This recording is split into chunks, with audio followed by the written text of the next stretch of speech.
ನಮಸ್ಕಾರ. ಇವತ್ತು ಬೆಳಗ್ಗೆ ಎದ್ದು ವಾಟ್ಸಪ್ ಗ್ರೂಪ್ ಎಲ್ಲ ಚೆಕ್ ಮಾಡಿದಾಗ ಎಲ್ಲ ಗ್ರೂಪ್ಗಳಲ್ಲೂ ಕೂಡ ಚಿತ್ರೋದ್ಯಮಕ್ಕೆ ಸಂಬಂಧಪಟ್ಟ ಎಲ್ಲ ಗ್ರೂಪ್ಗಳಲ್ಲಿ ದಿಲೀಪ್ ರಾಜ್ ಅವರ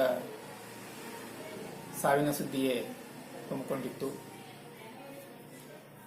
ನಟ, ನಿರ್ಮಾಪಕ, ನಿರ್ದೇಶಕರಾಗಿ ತಮ್ಮದೇ ಆದ ರೀತಿಯಲ್ಲಿ ಉತ್ತಮ ಧಾರಾವಾಹಿಗಳು, ಸಿನಿಮಾಗಳು, ನಟನೆ, ನಿರ್ದೇಶನ, ನಿರ್ಮಾಣ ಮಾಡಿ ಪ್ರವರ್ಧಮಾನಕ್ಕೆ ಬಂದಂತಹ ಕಲಾವಿದರು. ನಾನು ಕೆಲವೊಂದು ನಾಟಕಗಳಲ್ಲಿ ಪ್ರಾಕ್ಟೀಸಿಗೆ ಅಂತ ಹೋದಾಗ, ರಿಹರ್ಸಲ್ಗೆ ಅಂತ ಹೋದಾಗ ಅವರು ಕೂಡ ಅಲ್ಲಿ ಭಾಗಿಯಾಗಿದ್ದರು. ಆವಾಗ ಭೇಟಿಯಾಗಿದ್ದೆ. ಆ ನಂತರ ಸಂಪರ್ಕ ಕಡಿತಾ ಇತ್ತು. ಅವರು ಹಲವು ಸಿನಿಮಾಗಳಲ್ಲಿ, ಧಾರಾವಾಹಿಗಳಲ್ಲಿ ನಟನೆ, ನಿರ್ದೇಶನ, ನಿರ್ಮಾಣ ಅಂತ ತಮ್ಮನ್ನು ತಾವು ತೊಡಗಿಸಿಕೊಂಡು ಉತ್ತಮ ಕಲಾವಿದ, ಉತ್ತಮ ನಿರ್ದೇಶಕ ಅಂತ ತಮ್ಮ ಒಂದು ಕೆಲಸ ಕಾರ್ಯದಲ್ಲಿ ಸಾಬೀತುಪಡಿಸಿದ್ರು. ನನಗೆ ಇನ್ನೊಂದು ಆಶ್ಚರ್ಯ ಏನಾಯಿತು ಅಂತ ಹೇಳಿದ್ರೆ, ಅವರ ಧಾರಾವಾಹಿಗಳನ್ನು ನೋಡ್ತಿದ್ದಂತಹ ನನ್ನ ಸ್ನೇಹಿತ ಫೋನ್ ಮಾಡಿದ್ದ. ಅವನು ಹೇಳ್ತಾ ಇದ್ದ, ನನ್ನ ಹೆಂಡತಿ ಅವರ ಹಲವು ಸೀರಿಯಲ್ಗಳನ್ನು ನೋಡ್ತಾ ಇದ್ರು, ಇವತ್ತು ಅಳೋದಕ್ಕೆ ಶುರು ಮಾಡಿಟ್ಟಿದ್ದಾರೆ ಈ ಥರ ಒಂದು ಸುದ್ದಿ ಕೇಳಿ ಅಂತೇಳಿ.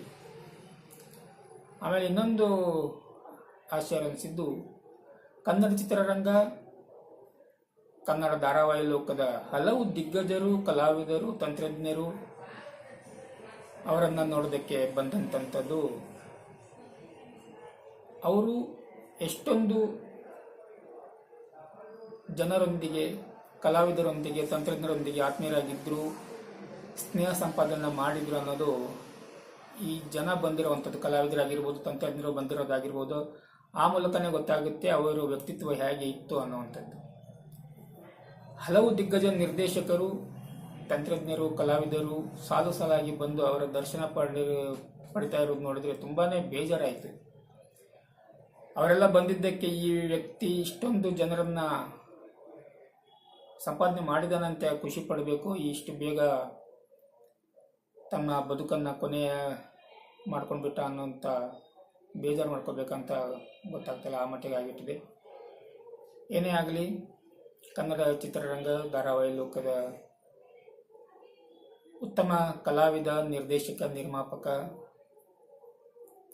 ಚಿತ್ರೋದ್ಯಮ ಹಾಗೂ ಧಾರಾವಾಹಿ ಲೋಕ ಕಳ್ಕೊಂಡಿದೆ.